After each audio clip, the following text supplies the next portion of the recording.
मागणी आपली असणार आहे?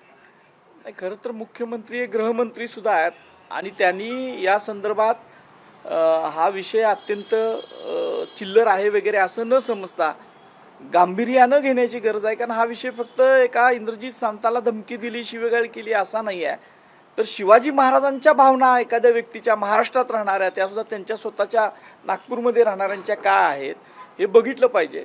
सगळ्या महाराष्ट्रातल्या शिवप्रेमींची मनं व्यथित झालेली आहेत आणि ते वारंवार त्यांनी आंदोलनं करून दाखवलेले आहेत आणि याची दखल एक संवेदनशील मुख्यमंत्री गृहमंत्री म्हणून त्यांनी घ्यावी एवढी अपेक्षा आहे. त्यासाठी काय पत्र वगैरे मुख्यमंत्री उपमुख्यमंत्र्यांना काय आपल्या वतीनं करणार आहात का? आता समाज माध्यमातून जर मिळत नसेल कोर्ट तर मग शासनाकडे पर्याय नाही.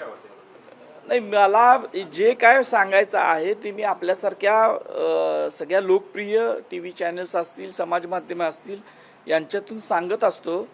आणि कालच आता तुम्ही बघितलं असेल की मुख्यमंत्र्यांनी वक्तव्य केले की सरकारी अधिकाऱ्यांच्या समाज माध्यमावर काय येते ते सुद्धा त्यांना कळत असतं.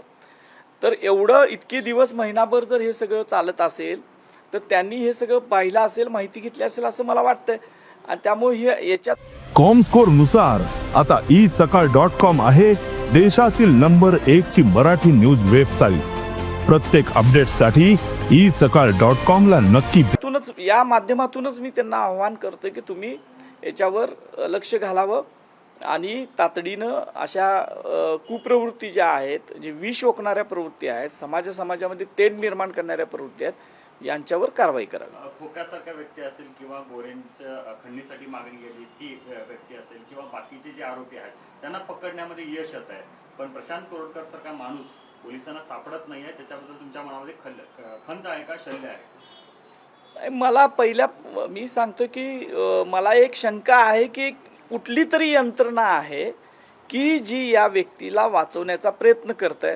आता ती यंत्रणा कुठली आहे हा माझ्यासारखा सामान्य माणूस सांगू शकत नाही, पण एक शंका माझ्या मनात आहे की कुठली तरी यंत्रणा आहे की जी प्रशांत कोरटकरला वाचवण्याचा प्रयत्न करते आणि म्हणून त्याला अजूनपर्यंत अटक होत नाही. नागपूर दंगलीचा आधार घेऊन कोरटकर पसार झाला अशी चर्चा सुरू आहे.